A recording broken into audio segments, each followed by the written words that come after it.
resonate with the Parkinson's law because I think that law explains Toby to a T.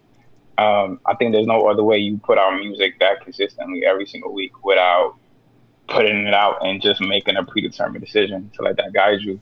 I think like a year and a half ago, I had the privilege of being the creative director at my church.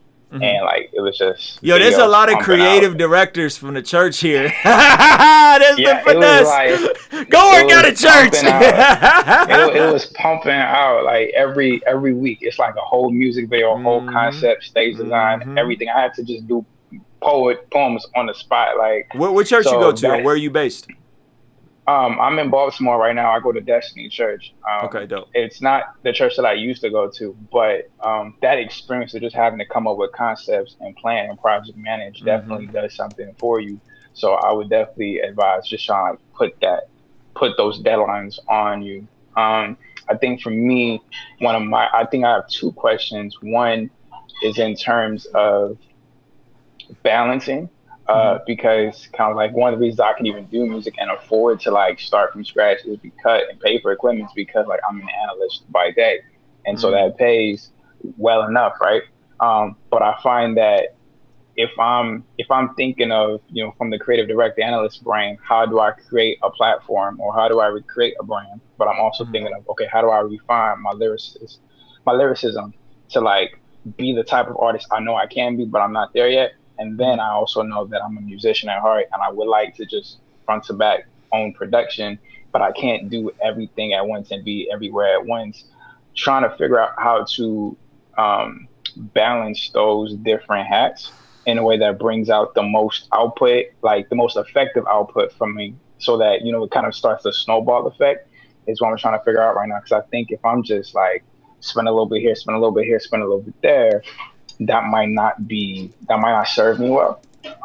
But admittedly, I have a little bit of anxiety that's like, but if I start this and I don't make progress on there, I feel like I'm taking an L. And I do, so I'm 25, so I'm definitely suffering from that, like that different experience of time, that y'all are talking about. So my first question is just like, do you have any kind of advice on how you go about balancing those different hats and improving when you know you're not there yet? That's a great question. And here's the thing, man. So there's two ways of looking at balance. One, there is the capacity side, right? And the capacity side is hard. It was really hard for me to work on my own music and write regularly when I had to do all the creative stuff I was doing for my church. Like, it's almost impossible to like, because not only was I doing like the visual stuff, but I was also like helping craft the sermons and preaching sometimes. And it was just a lot. So the approach is you gotta know your own capacity. Everybody's capacity is different, but I do believe we can stretch our capacity like Parkinson's law kind of states, right? Here's the deal. Sometimes we make, what's that phrase? We make a mountain out of a ant hill. We make a mountain out of a molehill. Molehill. Yeah. Somebody help me say the phrase correctly. We make a mountain out of a molehill, right? Meaning that you think you creating a beat, you make it this big thing in your head than it really is, right? You make writing a verse this big thing in your head than it really is. Here is the truth, and I'll parallel it to fitness, right? Everybody can get in good shape. Everybody can get in good shape. Some of you guys are like, no, but my body type, but my genetics, but my this, but my... Listen, you can do freaking air squats, burpees, push-ups, you know what I'm saying? And like, everybody can get in good shape. It literally requires an hour of effort a day, right? An hour of effort a day compounded over a year. You're not necessarily gonna walk around and look like a bodybuilder. That's not what I mean by good shape. I just mean like get lean, take care of yourself. Yeah. Between meal prepping and exercise, you spend 30 minutes a day meal prepping. Really more like an hour or two a week meal prepping, and 30 minutes a day, 45 minutes a day exercising, squats, lifting stuff, push-ups, pull-ups, or some type of pull motion. Literally, that's the four things, the compound movements. Everybody can find that. Everybody can, unless you're like, a single mother with 5 kids and you're going to school, right? Different season. But everybody could find 30 minutes. At least I feel like almost everybody in this screen. The reality is that we make it something way bigger than it is, and then we trick ourselves into not doing it. And then it just becomes this vicious cycle of like, well, I just can't do it. It's just, I'm not that guy. I'm not the fitness guy. Now that becomes your identity. Now we're walking around with that identity over our head. Well, I've just always been fat. I'm always this guy. I just got bad genetics, right? And these are all things I said, right? But the reality is we could all find the time to do it if we make it a sacrifice and we value the things we're willing to sacrifice for. So for you to become more efficient as an artist, no one's expecting you to spend 5 hours a day. That's not even feasible. Like very few people could spend 5 hours a day in the studio delivering at high output creativity. Like that's not even in most people. Like I would say maybe like, I don't know, someone like Kendrick or Joyner Lucas that like they just live in that world and go in the studio, they lock in for 20 hours a time, right? Or so the myth goes. But the majority of us are going to go in the studio. What are we going to do? We're going to spend an hour fiddling around on Facebook and Instagram, looking at YouTube, trying to get inspired, then finally opening up our DAW. And then 3 hours later, maybe we'll poop out a 16-bar verse, right? Come on, let's keep it a buck. Like, there's a lot of us that pull up to the gym and sit on our phone for 30 minutes before we go in and do a 20-minute workout, right? So the question becomes not how do you do this? The question is how do you create the systems from you to go from I got to do this every day to get good at it to actually doing it every day and getting good at it. And that's going to be in what I talk about, and I think I learned this from John Acuff's Quitter, is I make up my mind that I'm going to do something, and then when it comes to do the something I've made up my mind about, I don't discuss it any further. I made up my mind that tomorrow morning I'm going to be at LA Fitness at 6 a.m. 6 a.m. I'm going to be there. And guess what? I have accountability for that. My buddy Daniel Golden goes there. The reason why we go so early is because he has to be at work at 8 a.m. So that's what time we got to get at the gym. I would prefer that it wouldn't be 6 a.m. But by golly, it's 6 a.m.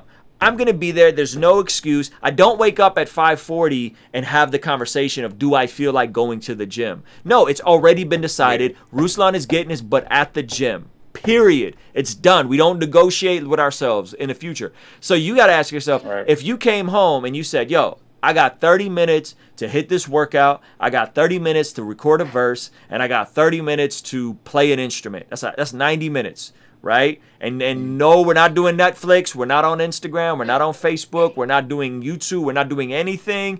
But we're just getting right to it, and boom, and you literally just went boom, 30-minute workout into the verse, into your time on the piano. You could do that. Yeah. You could do that, right? Yeah. But you gotta once you get there, you have to tell yourself, nope, this has already been discussed. Benji, we discussed this last night, bro, and you literally had a conversation with yourself. This has been discussed. This is off the table. We're about to do this right now. Period. And you're a beast with it.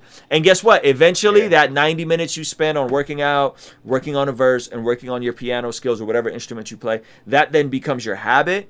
And then before you know it, you're like, what the heck is Netflix? I tried to sit down and watch Netflix last night. I couldn't even do it. I was like, what am I? Blah. Like, why am I sitting here watching this, right? The only time I watch Netflix now is when I'm with my wife. And that's like our time together is at night. Like we watch Netflix together. That's family time. I can't watch Netflix. Like I can't do it. So what did I do? I turned on Netflix, and what did I do? I pulled out my laptop. I started working. I'm incapable of wasting time anymore. So I think non-negotiables is what I call them. Decide in your brain what you're gonna do. Sacrifice for it. And it's what it is it's a little itty bitty commitments that in a year, 2, 3, 4, 5, next decade, you're a beast at because you committed little fragments of time, right? And then work in the margin that, you know what, when me and Daniel, so I told you I go to the gym every day. Tuesdays and Thursdays, we go with my trainer, Rich. Rich is a beast. We did this goofy workout the other day. Oh my gosh. It was your body weight on bench press, your body weight in deadlifts, and then jerks. I don't know if y'all. I think they're called cleans or jerks. Right now, I'm awful at these bad boys. Not the clean and jerks, but just the cleans. Right, boom. So, bro, we did that and it's 10 reps of each. Then you go to 9 reps of each, and then you go to 8 reps of each, right? All the way down to 1. We woke up the next day and we was like, yeah, we taking Wednesday off. We taking Wednesday off. Like, that's a different degree. That's an exercise I'm not comfortable with. My traps are still sore right now, right? So sometimes you also got to build in that margin. If you spent 5 days crushing those things and your body is aching and you got nothing else to rap about, you also got to build in that margin and say, you know what, Saturdays I'm taking off, I'm Sabbathing, right? Thanks. But bro, I don't know how you manage your time, but a lot of times, man, if we're gonna keep it a buck, a lot of us watch too much Netflix, a lot of us spend too much time on YouTube, a lot of us spend too much time scrolling aimlessly through Instagram, right? Right? And so this is one of the reasons why. Go ahead, I'm sorry. I know. I was just saying, like, tonight I was kind of like planning my week, and I was thinking, like, what if I block out 30 minutes blocks to work on bars, 30-minute blocks to work on, or an hour blocks to work on production, because that might take a little longer. So I definitely feel that. It sounds like it's like a 5-second rule, except it's a 0-second rule. Like, you already planned it out, so don't even let the thinking start and just go into it. And you said something about accountability, which is actually kind of like the second thing that I was gonna ask about, which is especially when you starting off. You might not necessarily find yourself in a specific community that you want to be in yet. What advice would you have for being able to like build and even gravitate or find ways to insert yourself or get community around you that can help you, level up to where you're trying to go? So, because for example, if I'm working on, because basically it's the same approach I did with poetry. I wrote like literally almost like 500 poems, right, before I really got serious with like releasing a bunch of stuff. And, I had a couple people I could really share it with and like rehearse it in front of and like gain feedback from.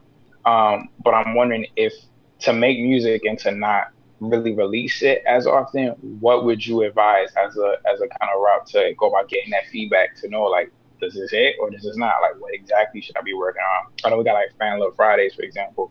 But just in terms of like a locality and trying to you'd be surprised how many people have flourished and grown by just creating that non-negotiable.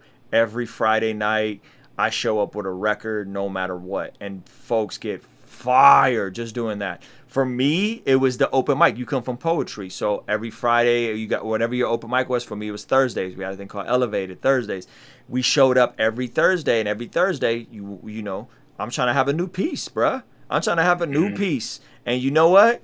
If I'm reading, the dope poets are going to kind of like, this fool reading. He ain't even that prepared. The audience may not mind, but I know that the real creators are going to be like, this fool. You know what I'm saying?